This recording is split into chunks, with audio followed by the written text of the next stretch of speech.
বাংলাদেশে আমার এই সোনার বাংলার সুশীল বুদ্ধিবেশ্যারা গত 54 বছর এই জাতির সবচেয়ে ক্ষতিকর শত্রুকে বন্ধু আকারে আমাদের সামনে পরিচয় করিয়েছে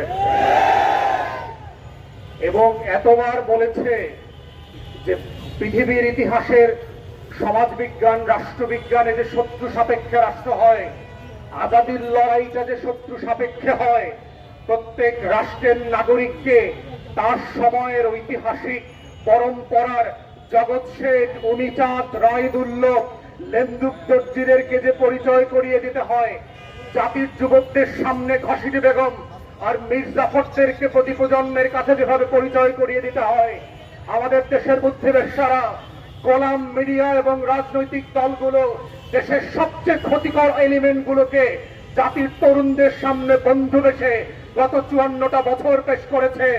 এবং যেটা করবার মধ্য দিয়ে যেটা হয়েছে, আমার স্বাধীনতা, আমার সার্বভৌমত্ব, আমার জাতীয় স্বার্থ, আমার আত্মমর্যাদা বারবার ভুলুণ্ঠিত হয়েছে। রাজনৈতিক দলগুলো যেভাবে আমার হাসনাত ভাই বলে গেছে, এত পাইনলেস বোনলেস হয়েছে ক্ষমতার জন্য। ফকির মিসকিন বস্তির ছেলেমেয়েরা আজকে বড় বড় রাজনৈতিক দলের নেতা হয়েছে। ওর নাম পরিচয় নয়, ওদের শিক্ষা দীক্ষা নাই।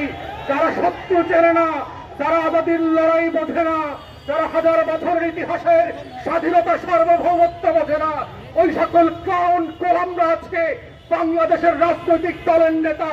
এবং তারাই প্রত্যেক পাড়ায় মহল্লায় এলাকাবাসীর কাছে ভোট চেয়ে বেড়াচ্ছে। তারা আগামী সংসদটাকে কিভাবে আজাদির সাথে বেইমানি করে, গণ অভ্যুত্থানের সাথে বেইমানি করে বাংলাদেশকে আবার নতুন করে দিল্লির কাছে বেঁচে দেবে, সেই নাটক মঞ্চস্থ চলছে। আমাদের বক্তব্য খুব পরিষ্কার, বাংলাদেশ 5ই আগস্টের অতীতে ফিরে যাবে না। বাংলাদেশে আওয়ামী লীগ ফিরে আসতে পারবে না। বাংলাদেশে দিল্লির দাসত্ব কায়েম হবে না।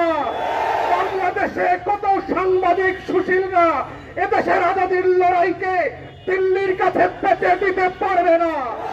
এই বক্তব্য খুব পরিষ্কার। যারা বাংলাদেশের আনাচে কানাচে প্রান্তে ঘুরে বেড়ান নাই, যারা বাংলাদেশের অলিতে গলিতে টং দোকানে আজাদির আকাঙ্ক্ষা বোঝেন না, যারা ওসমান হাদির নামটা পর্যন্ত সুন্দর করে উচ্চারণ করতে পারেন না, তারা ইনকিলাব মঞ্চের নাম শোনেন নাই, তারা আগামী দিনের বাংলাদেশে অপ্রাসঙ্গিক হয়ে যাবেন। এবং এটাই হচ্ছে আগামী দিনের রাজনীতির মূল তত্ত্ব কথা। এটাই হচ্ছে আজাদির বাংলাদেশ, এটাই হচ্ছে বাংলাদেশ 2। এবং সেই বাংলাদেশ 2 লড়াইতে একটা দুইটা বুলেট না, লক্ষ বুলেট দিয়েও এই আজাদির লড়াই বন্ধ করা যাবে না। আপনারা বারবার চেষ্টা করেছেন, হেফাজতের গণহত্যা হয়েছে, 1,64,000 বুলেট মেরেছিলেন। আওয়ামী লীগ ক্ষমতায় থাকতে পারে নাই। বিরোধী দলের 15,000 নেতা কর্মীকে খুন করেছেন, আওয়ামী লীগ ক্ষমতায় থাকতে পারে নাই। পিলখানায় গণহত্যা করেছেন, আমার 57 জন সেনা কর্মকর্তাকে শহীদ করেছেন। দিল্লির আধিপত্য টিকে থাকে নাই। নির্বাচন ব্যবস্থা ধ্বংস করে দিয়েছেন 16 বছর ধরে। গরম গণমাধ্যম দিয়ে বাংলাদেশের আজাদির বিপক্ষে প্রত্যেক দিন তথ্য সন্ত্রাস করেছেন। আওয়ামী লীগ ক্ষমতায় থাকতে পারে নাই। পরিষ্কার বক্তব্য, বাংলাদেশের মাটির রং বোঝেন নাই, আজাদির রং চেনেন নাই।